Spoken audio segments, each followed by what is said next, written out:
Il est 23 h. Bonsoir à tous. Merci de votre attention. Tout de suite, les titres à la une de l'actualité.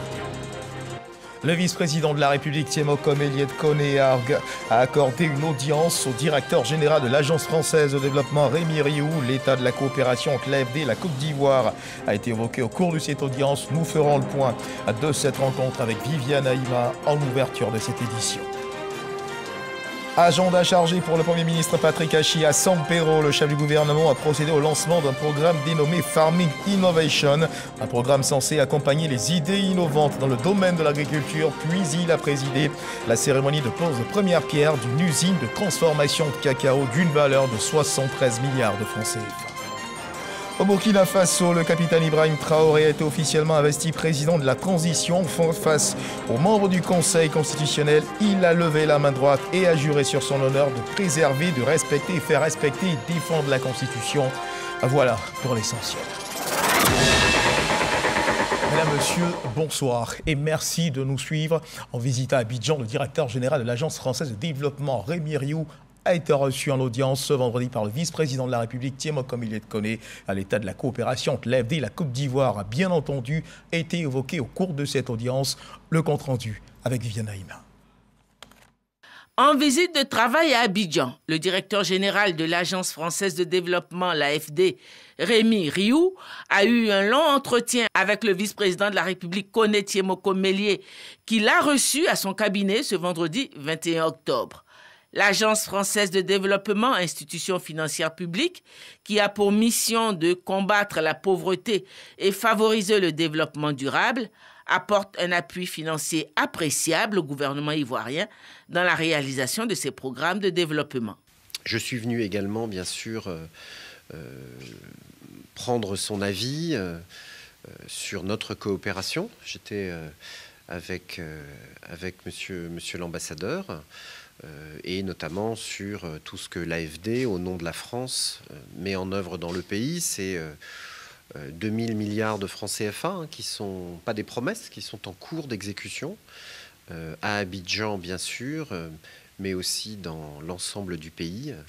J'ai eu la chance hier d'inaugurer avec le Premier ministre, chef du gouvernement, le lycée professionnel technique de Yopougon. On va aller voir la ministre de la Culture. Je crois qu'il y a beaucoup de potentiel pour structurer, renforcer ce secteur économique, et puis qui est source d'inspiration. Je signerai cet après-midi 2 mécanismes de garantie avec Ecobank pour continuer là aussi à appuyer l'élargissement, l'approfondissement, la transformation du système financier ici sur la place d'Abidjan, de telle sorte qu'il soit capable de financer de façon plus forte encore l'entrepreneuriat, la création d'entreprises, les entreprises existantes, pour permettre au pays de faire de la jeunesse nombreuse, de plus en plus qualifiée, qui arrive sur le marché du travail, une chance, évidemment, pour poursuivre son développement et créer toujours plus de valeur. Donc voilà, c'était un peu les 2 objectifs, vraiment comprendre là où en est le pays, et puis bien positionner nos appuis, nos opérations pour être le plus utile possible dans ce partenariat d'égal à égal, où la France et la Côte d'Ivoire cherchent à contribuer à trouver des solutions aux crises, aux dérèglements dans lesquels nous sommes tous plongés. L'AFD existe depuis 1941 et est le partenaire historique de la Côte d'Ivoire, car elle a de tout temps apporté son appui financier au développement de la Côte d'Ivoire, intervenant dans tous les secteurs prioritaires de son développement. Dans la ville de San Pedro, le Premier ministre Patrick Achi a procédé au lancement d'un programme dénommé Farming Innovation Programme. Ce programme devrait aider à la promotion et à l'accompagnement d'idées innovantes dans le domaine de l'agriculture. Ce programme sera exécuté par AgriEdge, une start-up marocaine. À plus de précisions avec Jean-Louis Pango. Faire éclore les idées innovantes qui peuvent transformer la vie de millions de petits fermiers ou de supporter les jeunes porteurs de projets dans le monde agricole. C'est l'idée fondatrice de Farming Innovation Programme, fruit d'un partenariat entre le groupe OCP Africa et l'incubateur marocain AgriEdge en faveur de la création d'un écosystème agricole intelligent. Cette année, on a dit qu'il y a des contraintes qu'il faut qu'on les prenne en compte, des contraintes locales, comme ce que nous avons ici en Côte d'Ivoire, une agriculture qui est différente des autres pays, des défis qui sont différents des autres pays. Pour cette raison, nous avons lancé une édition spécifique qu'on a appelée Farming Innovation Programme Édition Côte d'Ivoire, dont l'objectif c'est prendre en compte les défis de l'agriculteur ivoirien et développer des solutions adaptées avec ses besoins afin qu'il puisse tirer au maximum de l'agriculture en s'appuyant sur le digital. Les technologies digitales, plus que jamais, une nécessité pour améliorer la compétitivité des agriculteurs ivoiriens. Une réalité qui motive l'implication du gouvernement dans ce projet novateur, avec San Pedro comme point d'ancrage. L'utilisation des nouvelles technologies de l'information constitue ainsi une formidable opportunité pour maximiser les effets de la croissance économique de notre pays à travers la création d'emplois de meilleure qualité et plus productif dans l'agriculture. L'agriculture de précision, favorisée par les nouvelles technologies, offre des informations pour aider les agriculteurs à optimiser et à augmenter la qualité de la productivité dans plusieurs domaines clés, notamment l'efficacité de l'utilisation des ressources dont l'eau, la durabilité, la rentabilité, la productivité et la qualité. Les candidats start-up qui seront sélectionnés dans le cadre de ce programme auront accès à des phases de mentorat et d'accompagnement pour la mise en œuvre des solutions qu'ils auront conçues. Ce, pour répondre aux défis des petits agriculteurs et des coopératives agricoles. Et toujours à San Pedro, le chef du gouvernement, Patrick Hachi, a présidé la cérémonie de pose de première pierre d'une usine de transformation de cacao d'une valeur de 73 milliards de francs CFA. Cette usine aura une capacité de transformation de la fève de cacao en beurre, en poudre, masse de tourteaux de cacao de 64 000 tonnes par an. Cela devrait contribuer à la politique de transformation locale du cacao impulsée par le chef de l'État. Le Premier ministre a rendu hommage à l'opérateur économique ivoirien Koné Dosangui à l'origine de cet investissement, souhaitant que cette initiative inspire d'autres investisseurs nationaux. On retrouve Jean-Louis Mango.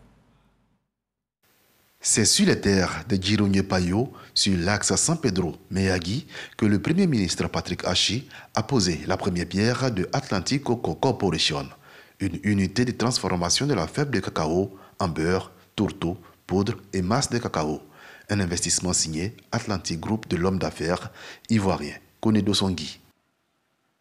Le président Alassane Ouattara a en effet invité ses concitoyens à débrider le potentiel de la Côte d'Ivoire par des réformes structurelles courageuses et un programme d'investissement ambitieux pour transformer le binôme café-cacao, binôme trop longtemps resté à la limite inférieure de l'échelle des valeurs. Un projet de transformation de cacao d'une capacité de 64 000 tonnes au démarrage et très rapidement qui pourra monter à 100 000 tonnes. Parce qu'au niveau de certains ateliers, on est déjà à 100 000 tonnes de capacité par an. Un quai d'empotage des conteneurs qui vont servir à emporter nos différents produits finis, des laboratoires, des bureaux, une infirmerie, une cantine pour le personnel et divers bâtiments annexes. Un investissement de 73 milliards de francs CFA qui sera bâti sur une période de 24 mois sur une surface de 9 hectares. Un investissement qui augure de bonnes nouvelles aussi bien pour la jeunesse que pour l'agriculture ivoirienne. La création d'une usine de transformation du cacao s'inscrit dans la droite ligne des axes stratégiques de la politique de développement du secteur agro-industriel et dont l'objectif principal est le renforcement de la chaîne des valeurs agricoles à travers la transformation de nos matières premières au niveau local. C'est aussi un événement majeur pour San Pedro, car créer une usine sur un territoire donné, c'est agir pour dynamiser l'activité économique du dit territoire. S'il se réjouit de l'importante contribution que cet investissement va apporter à la politique de transformation locale du cacao, le Premier ministre a surtout lancé un appel aux opérateurs économiques nationaux pour une participation plus accrue dans les investissements agricoles. Quels que soient les investisseurs privés qui viendront investir chez vous pour transformer, pour développer, Ils ne pourront jamais mieux faire que ceux qui habitent le pays eux-mêmes. On a besoin de leur savoir-faire, mais il faut également, de façon endogène, que nous, dans notre pays, nous puissions voir émerger des hommes, de grands industriels comme vous, qui inspirent des générations et qui aident le pays à grandir. C'est également l'opportunité, au nom de son Excellence, Monsieur le Président de la République, d'interpeller et d'appeler tous les cadres ivoiriens qui en ont l'opportunité, qui en ont les moyens d'investir dans l'agriculture, d'investir dans la transformation agricole, parce que ce sont également des secteurs qui peuvent générer des ressources extrêmement importantes. Atlantic Cocoa Corporation créera à terme environ 400 emplois directs et 1300 emplois indirects. San Pedro confirme ainsi son statut de terre du cacao. La ville héberge déjà le premier port d'exportation de cacao ainsi que 3 unités fonctionnelles de transformation du cacao. 2 autres unités sont en cours de finition.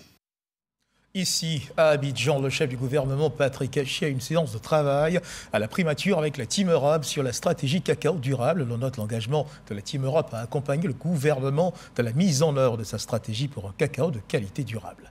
Alexis Ouedraogo. Les 5 milliards décaissés par l'Union européenne devraient contribuer à renforcer la gouvernance des coopératives cacaoyères et surtout permettre aux producteurs de percevoir des revenus décents. C'est la Côte d'Ivoire qui décide sa vision et nous l'accompagnons. Et l'idée est vraiment de mettre à disposition de coopératives qui sont vraiment le centre de gravité de la production du cacao, un appui technique et financier sur mesure, soit pour développer de bonnes pratiques agricoles, on parle beaucoup d'agroforesterie et autre chose, donc bonnes pratiques, et aussi de gouvernance, améliorer la qualité de la fève pour générer un prix plus élevé et favoriser l'inclusion financière et aussi surtout l'autonomisation des femmes. Les coopératives sélectionnées sont réparties dans la région de la Nawa et de San Pedro, qui font partie de la nouvelle boucle du cacao, le cœur de la production ivoirienne de cette spéculation majeure. C'est l'agence belge de développement qui va gérer les ressources allouées. L'impact qu'on va pouvoir avoir ici en Côte d'Ivoire, on va travailler dans les communautés. C'est la force de notre agence, c'est d'être présent sur le terrain. L'agence belge de développement a été choisie par l'Union européenne comme maître d'œuvre de ce projet pour son expérience dans l'exécution de projets similaires, notamment dans d'autres pays africains. La représentation de cette agence en terre ivoirienne vient d'être inaugurée à Cocody. Et vous l'avez reconnu à la voix, reportage signé Lanciné Bakayoko avant la signature définitive d'un accord de partenariat volontaire entre la Côte d'Ivoire et l'Union européenne portant sur l'application des réglementations forestières, la gouvernance et les échanges commerciaux forestiers. La Côte d'Ivoire a entrepris plusieurs réformes, dont l'élaboration des textes réglementaires et de codes forestiers. Les deux parties ont signé des documents portant sur ces futurs accords. Le ministre des Eaux et Forêts, Laurent Tchagba, s'est réjoui de cette avancée qui va accélérer le processus de reconquête du couvert forestier ivoirien. Franck Quadio. Une centaine de feuillets signés. Voici paraphé le document portant accord de partenariat volontaire ou APV entre la Côte d'Ivoire et l'Union européenne contre l'exploitation forestière illégale et la durabilité du commerce du bois. C'est l'aboutissement de négociations débutées depuis 2013. Les parties se sont données comme ambition de vérifier la légalité de l'ensemble de la production forestière, qu'il s'agisse dans un premier temps du bois destiné à l'exploitation ou du bois destiné au marché intérieur et sous-régional à l'avenir. L'accord de partenariat volontaire est, selon l'Union européenne, une garantie de bonne gouvernance de la part de ses partenaires. La Côte d'Ivoire a gagné sa crédibilité par l'adoption de mesures fortes telles l'élaboration de nouveaux codes forestiers en 2019, un partenariat jugé gagnant-gagnant. Dans cette optique, le commerce durable est l'horizon de notre APV. La compétitivité du secteur privé dans l'industrie du bois et les autorisations FLEGT vont de pair, car les consommateurs européens sont de plus en plus exigeants sur l'origine légale du bois consommé. Pour Laurent Tchagba, cet axe augure de lendemain plus vert pour l'économie forestière ivoirienne. À travers ce paraphe, la Côte d'Ivoire et l'Union européenne célèbrent une étape importante de leur coopération dans la lutte mondiale contre l'exploitation forestière illégales, l'amélioration de la gouvernance forestière et la promotion du commerce de bois et des produits dérivés certifiés. Quatrième source de recettes d'exportation et gros pourvoyeur d'emplois avec environ 50 000 emplois directs, le secteur forestier a une valeur stratégique pour le gouvernement ivoirien, illustré par ce partenariat avec l'Union européenne basé sur la gouvernance et les échanges commerciaux. Prochaine étape, la ratification de l'accord, ce qui rendra les engagements juridiques contraignants pour les différentes parties. Direction le centre du pays, précisément la ville de Yamoussoukro, où les sénateurs se sont réunis en séance plénière en vue de l'adoption d'un calendrier de travail qui couvre la période du 21 octobre au 21 décembre 2022, le dernier calendrier pour clore 2022. 23 projets de loi seront examinés par les sénateurs. 5 séances d'information parlementaire sont à noter. Kader Sogodogo. En l'absence de Jano Aoussou-Kouadio, président du Sénat, en mission en France, c'est la vice-présidente de l'institution, Emilienne Boubi Assa, qui préside la séance plénière d'adoption du calendrier de travail, le dernier de l'année 2022. Il part du 21 octobre au 21 décembre, date de la clôture de l'année parlementaire. Un calendrier du reste adopté par l'ensemble des sénateurs présents. L'ordre du jour que la plénière vient d'adopter va nous donner l'occasion d'examiner 23 projets de loi, dont les lois des finances liées à 2021, 2022 et 2023. Nous aurons également 5 séances d'information parlementaire qui seront animées par des membres du gouvernement et de hautes personnalités en différentes matières de notre pays. La particularité de cette séance pour laquelle nous venons d'adopter ce calendrier, c'est que nous avons des projets qui sont actuellement à l'examen à l'Assemblée nationale. Nous les avons cependant programmés, bien que nous n'ayons pas encore été saisis. Cela pour être plus efficace. La période du 9 au 12 décembre est consacrée à l'examen du projet de loi de finances portant budget de l'État de Côte d'Ivoire au titre de l'année 2023. À cette occasion, chaque ministre viendra exposer son programme de travail et ce que cela va coûter à l'État. Parlons à présent de lutte contre le cancer du sein et de l'appel à la mobilisation des médias autour de la sensibilisation au dépistage précoce de cette maladie. C'était à l'hôpital Mère-Enfant de Bingerville au cours de la cérémonie de lancement de la 6e édition des journées de mobilisation des médias contre le cancer du sein.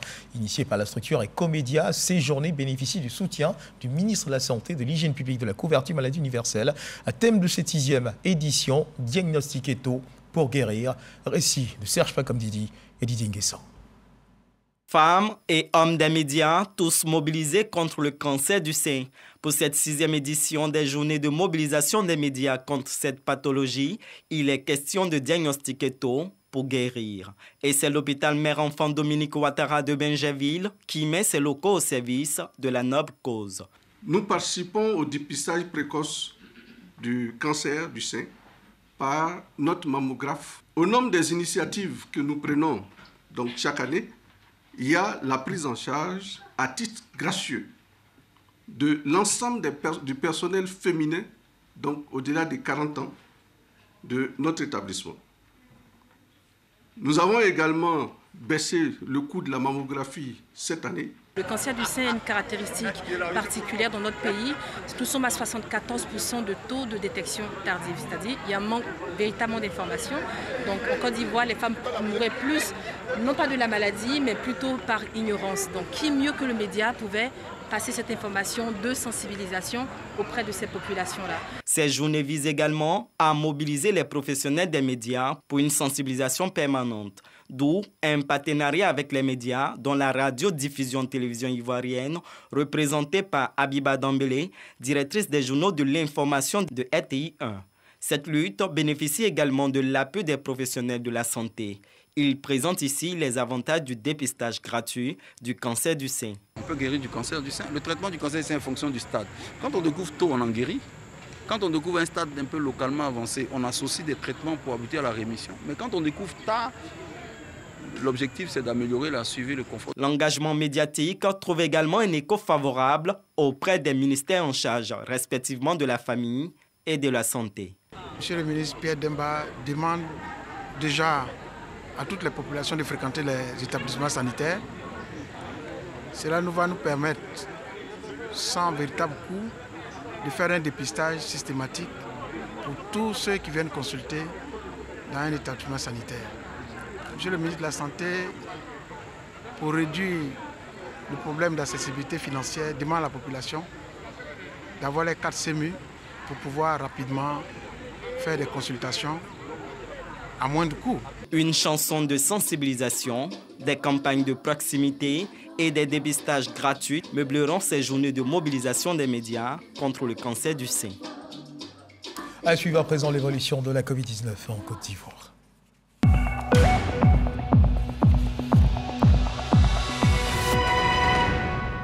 Le ministère de la Santé et de l'Hygiène publique de la couverture maladie universelle a enregistré ce vendredi 21 octobre 2022 15 nouveaux cas de Covid-19 sur 618 échantillons prélevés, soit 2,4% de cas positifs, 23 guéris et 0 décès. À date du 21 octobre 2022, la Côte d'Ivoire, notre pays, compte donc 87 691 cas confirmés, dont 86 809 personnes guéries, 827 décès et 55 cas actifs. Le nombre total d'échantillons de 1 639 204. Le 20 octobre 2022, 10 859 doses de vaccins ont été administrées, soit un total de 20 588 390 doses du 1er mars 2021 au 20 octobre 2022. Madame, Monsieur, une étude menée par l'UNESCO révèle qu'avant la Covid-19, plus de 90% des élèves en Afrique subsaharienne n'étaient pas en mesure de lire et de comprendre ce qu'ils lisaient à l'âge de 10 ans. Et cette situation se serait aggravée avec la pandémie de Covid. Une insuffisance d'enseignement de lecture serait la principale cause de cette situation. Fort heureusement, certains pays font office de bons élèves et la Côte d'Ivoire en fait partie. Sur le sujet, la ministre de l'Éducation nationale et de l'alphabétisation, le professeur Mayatou Koné, présente à Maurice, a donné connaissance des méthodes employées par la Côte d'Ivoire lors d'une plénière, la triennale de l'ADA. L'ADA, c'est l'Association pour le développement de l'éducation en Afrique. Le récit de Mamadou Kouassi. Si l'apprentissage fondamental est en crise en Afrique, ce n'est pas le cas pour certains pays, dont la Côte d'Ivoire. De nombreuses initiatives ont été menées par le gouvernement pour renforcer l'éducation de base. Il y a le projet d'amélioration de la prestation des services éducatifs, le PAPSE en abrégé, qui est en cours de mise en œuvre en Côte d'Ivoire grâce à l'appui du Partenariat mondial pour l'éducation. Et c'est un projet qui a développé, entre autres, un ensemble de programmes pour améliorer les résultats de l'apprentissage, de la lecture, de l'écriture et des mathématiques. Par exemple, pour la stratégie nationale des premiers apprentissages, il convient d'indiquer qu'elle était devenue une exigence face à la multiplicité des initiatives, y compris des initiatives d'ONG, de philanthropes et du secteur privé. Outre ces initiatives, la ministre Mariatou Koné a également signifié que d'autres mécanismes ont été mis en place pour mettre l'enseignant au cœur de l'apprentissage fondamental. Par exemple, dans le domaine du suivi et de l'encadrement des enseignants, on peut citer, pour ce qui concerne uniquement l'enseignement préscolaire et primaire, la réalisation de 17 865 visites de classe réalisées au préscolaire et au primaire, l'organisation de 5 907 ateliers de formation au primaire, ayant touché 59 070 enseignants, la formation de 1800 instituteurs adjoints admissibles au certificat d'aptitude professionnelle. Le ministère de l'Éducation nationale et de l'alphabétisation est résolument engagé dans une dynamique d'innovation qui s'articule autour de 4 composantes qui sont mise en œuvre des pratiques pédagogiques innovantes, production de ressources pédagogiques numériques, élaboration de documents de cadrage et de stratégies de réforme du collège, renforcement du suivi et encadrement pédagogique des enseignants. La ministre Mariatou Koné a également précisé que ces réformes et initiatives vont se poursuivre pour une école de qualité sur l'ensemble du territoire national. Un partage d'expériences bien apprécié par l'ensemble des participants qui veulent s'inspirer de ce modèle ivoirien. Le ministre de la Réconciliation et de la Cohésion nationale, Kwadioko Lambertin, a lancé hier jeudi dans la commune de Lakota la construction du centre multiethnique d'arbitrage et de médiation, ou la Maison des chefs, un édifice pour les chefs coutumiers donc de Lakota. Ce projet se veut le symbole de la promotion de la paix, de l'union et du développement dans le département de Lakota et dans la région du Lodjibois. Jean-Marc Djadji. Les actions de paix se dessinent à Lakota, la cité des éléphants. Une maison des chefs va bientôt s'ouvrir dans le dit département. La cérémonie officielle de pose de la première pierre de cet édifice symbolique, dénommé Centre multiethnique de médiation et d'arbitrage CEMA, se déroule à la mairie de Lakota. Une action supervisée par le ministre de la Réconciliation et de la Cohésion nationale, Kwadio Konan-Bertin. Cet édifice, une fois érigé, se veut un centre de réflexion et de règlement des conflits pour les élus et les 27 chefs de village des 6 sous-préfectures de la localité de Lakota. Cette maison sera pour nous un lieu de rassemblement, maillon essentiel de la cohésion sociale, de la réconciliation et du vivre ensemble. Le département de Lakota enregistre plus de 200 000 habitants avec une communauté multiethnique, un atout à promouvoir. Les populations de Lakota sont résolument engagées à faire de la réconciliation nationale une réalité. L'union se construit, mais il faut en avoir, n'est-ce pas, la volonté. Chez nous, à Lakota, nous avons des priorités de développement qui ne peuvent pas attendre. Au vu des potentialités de la région, le ministre Kwadio Konan-Bertin invite les élus locaux et les populations à être des relais de la paix. Les chefs, pour la plupart, jouent un rôle éminemment important dans l'entretien et le maintien de la cohésion sociale. Par le passé, c'est sous l'arbre à palabre que nous réglions nos problèmes. Les temps ont changé. Une maison qui fait office d'arbre à palabre, qui va donc abriter les chefs de Lakota, pour leur permettre de régler, même d'anticiper sur toutes les questions qui peuvent troubler la cohésion sociale. Les travaux de la maison des chefs débuteront dans les 3 prochains mois. Le centre multiethnique de médiation et d'arbitrage CEMA de Lakota, une fois achevé, sera le premier dans l'ouest du pays et le 24e du genre sur toute l'étendue du territoire national. Le comité d'organisation de la Cannes 2023, le COCAN, a organisé la première édition de son Business Club, destiné à présenter ses besoins aux PME ivoiriennes. C'était à l'espace Latry Event de Cocody. Des échanges enrichissants selon nos reporters sportifs Salif Ouattara et Jean-Sylvain Réseau. Le COCAN Business Club est le carrefour d'opportunités d'affaires que les PME ivoiriennes ont longtemps souhaité afin de pouvoir montrer tout le savoir-faire ivoirien lors de la prochaine Coupe d'Afrique des Nations. En tenant ce premier Business Club, le COCAN veut surtout faire connaître ses besoins au secteur privé local. Après plusieurs mois de travaux de réflexion, d'études et d'évaluation, nos équipes ont sorti l'assiette des besoins dans tous les secteurs de l'organisation. C'est un travail de précision qui a été fait de sorte à faciliter les étapes où la commande publique sera exprimée. Pendant 3 heures, les jeunes chefs de département et de projet COCAN ont ainsi listé ses besoins lors de 4 sessions. La première portant sur les besoins au niveau des infrastructures. La deuxième axée sur les attentes en termes d'hébergement, de restauration et de logistique. La troisième centrée sur les exigences du binôme marketing-communication. Et la quatrième sur l'acquisition de matériel et de fourniture de services. Nous sommes à un carrefour d'opportunités. Il est évident qu'après tout ce qui nous a été présenté comme besoin exprimé, à 1 an, chaque secteur d'activité devrait pouvoir prendre sa part.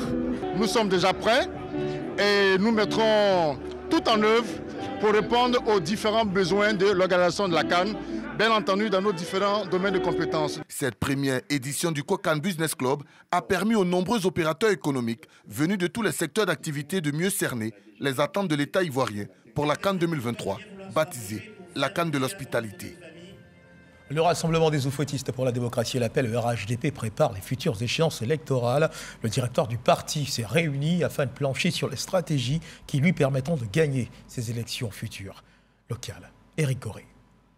Remporter les futures élections locales haut les mains, c'est à cela que s'attelle le Rassemblement des oufouettistes pour la démocratie et la paix, RHDP. Gilbert Koné Kafana, président du directoire, et ses collaborateurs planchent sur le dispositif mis en place par la structure chargée des élections au sein du parti. Le premier défi qui s'impose est de faire en sorte que le fichier électoral au niveau du parti soit à jour.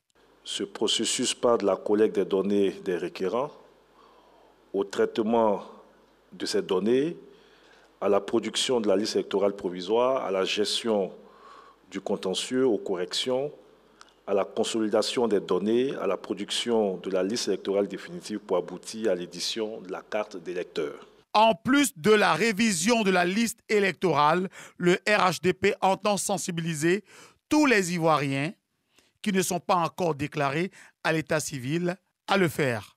À ce sujet, donc, le secrétariat national chargé des élections a proposé un dispositif pour sensibiliser, mobiliser, encadrer les militants et sympathisants du parti non encore inscrits pour maximiser leur présence sur la liste électorale. Le directoire du RHDP en a profité pour féliciter le président Alassane Ouattara pour sa grande vision qui fait du RHDP le plus puissant parti politique du pays. Et dans l'actualité internationale, au Burkina Faso, le capitaine Ibrahim Traoré a été officiellement investi à président de la transition dans le pays. Face aux membres du Conseil constitutionnel, le capitaine Ibrahim Traoré a levé la main droite et a juré sur son honneur de préserver, de respecter, de faire respecter et défendre la Constitution, la charte de la transition et les lois, de tout mettre en œuvre pour garantir la justice à tous les habitants du Burkina Faso. Il a rassuré qu'il tiendra tous les engagements pris devant tous les amis et partenaires du Burkina Faso. Et on termine ce tour de l'actualité internationale avec le Tchad, où un calme est revenu dans le pays, à part quelques échauffourées signalées donc ce vendredi matin à N'Djamena et à Moundou. La circulation a repris, certaines voies ont même été nettoyées. La police aura investi certains quartiers de N'Djamena et de Moundou pour interpeller d'éventuels manifestants qui auraient été identifiés. Voilà qui marque donc la fin de cette édition. Merci de nous avoir suivis. Agréable fin de soirée. Dieu garde la Côte d'Ivoire.